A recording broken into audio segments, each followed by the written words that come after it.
యవనస్తులైన పిల్లలు బాధపడకండి. ఒక్కోసారి అమ్మ నాన్న పట్టించుకోవట్లేదు, మా గురించి అస్సలు బాధ్యత లేదు మా తల్లిదండ్రులకి అని మీరు అనుకుంటారు. ఏ తల్లిదండ్రులకి మీ మీద భారం ఉండదు, బాధ్యత ఉండదు. వాళ్ళకి చేయలేక, వాళ్ళకి స్తోమత లేక. ఓ సేవకునిగా నేనంటాను, పరమందున్న తండ్రి మీద ఆనుకో, క్షమాధారమైన ప్రభు మీద ఆనుకో. అడగండి ప్రభుని, ప్రభువా నా భారమంతా నీవే మోయాలి. నేను చదువుకుందామంటే ఎంతో ఖర్చు అవుతుంది, అమ్మ నాన్న సంపాదించలేకపోతున్నారు. ఈ ప్రభుత్వాలు చూస్తేనా ఉన్న వాటిల్ని తీసేస్తున్నారు. నీకు నేను చదువుకోలేనేమో ప్రభువా, బలమైన సంకల్పం ఉంది ఉన్నత విద్యను అభ్యసించాలని, కానీ నాకు స్తోమత లేదు ప్రభువా. నా ప్రభు వాత్సల్యపూర్ణుడు, నీ భారమంతా నా ప్రభువే మోస్తాడు. నీ భారమంతా ప్రభువే భుజాల మీద మోస్తాడు. నీవు ఆశపడు, ప్రభుత్వాల ద్వారా మార్గాలు తెరుస్తాడు దేవుడు, వాళ్ళ మెడ వంచుతాడు దేవుడు.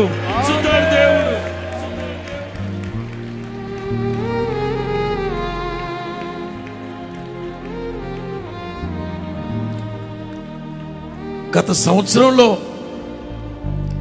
వచ్చిన అవకాశాలని చేతులారా పోగొట్టుకున్నాను ప్రభువా. ఇక నా జీవితంలో రాదేమో ప్రభువా. బాధపడకు, నశించిన దాన్ని వెతికి రక్షించడానికి ప్రభు ఈ లోకానికి వచ్చి, నువ్వు ఏ అవకాశాన్ని అయితే పోగొట్టుకున్నావో, ఏ అవకాశాన్ని అయితే జార విడుచుకున్నావో, నా ప్రభు తీసుకొచ్చి నీ భుజం మీద పెట్టబోతున్నా. నేను సంతోషింప చేయబోతున్నాడు ఆయన. మనుషులు చేస్తే ఒక్క పూటకి సరిపడానే చేస్తారు. అబ్రహాము హాగరికి చేసింది ఒక్క పూట కూడే, కానీ బోయజు ఆవిడ జీవితానికి సరిపడా ఇచ్చాడు. బోయజు కంటే గొప్పోడు నా ప్రభు, బోయజు కంటే గొప్పోడు నా ప్రభు.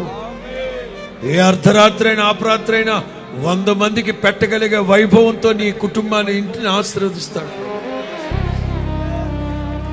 చాలినట్లుగా కాదు, గిన్నె నిండి పొంగి పొరినట్లుగా ప్రభు దీవిస్తాడు. ఎలియాజరు అడిగింది, తనకు మాత్రమే దోసెడు నీళ్లు పోయమన్నాడు. రిబ్కా తనకే కాదు 10 ఒంటెలకి, అంటే 2000 లీటర్లు ఊహకి మించి. ఒక ఎలియాజరు ఆడపిల్ల దగ్గర తల ఉంచుకుని అడిగాడే, పరలోకపు తండ్రిని నువ్వు అడగలేవా? అడుగుడి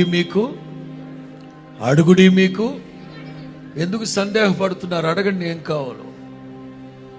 ఒకవేళ నీ ఆలోచనలకి అతీతమైనవేమో, నా ప్రభు ప్రకృతికి అతీతమైన కార్యాలు జరిగించగలిగిన వాడు, అసాధారణమైన అపూర్వమైన కార్యాలు జరిగించగలిగిన వాడు, నీ విశ్వాస పరిమాణము చొప్పున జరిగించే గొప్ప దేవుడు.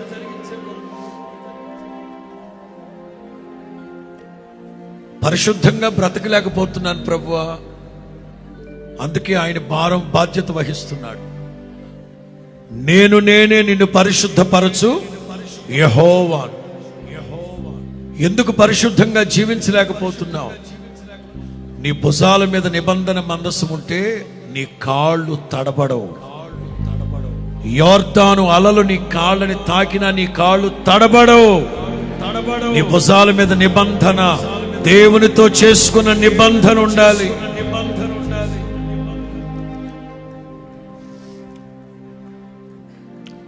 గొప్ప కార్యాలు, ఘనకార్యాలు జరిగించగలిగిన దేవుడు.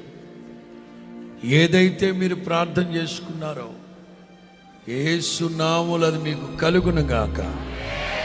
యేసు నామములో అది మీకు జరుగును గాక. యేసు నామములో అది మీకు ప్రాప్తించును గాక. అది మీ వెంట వచ్చును గాక.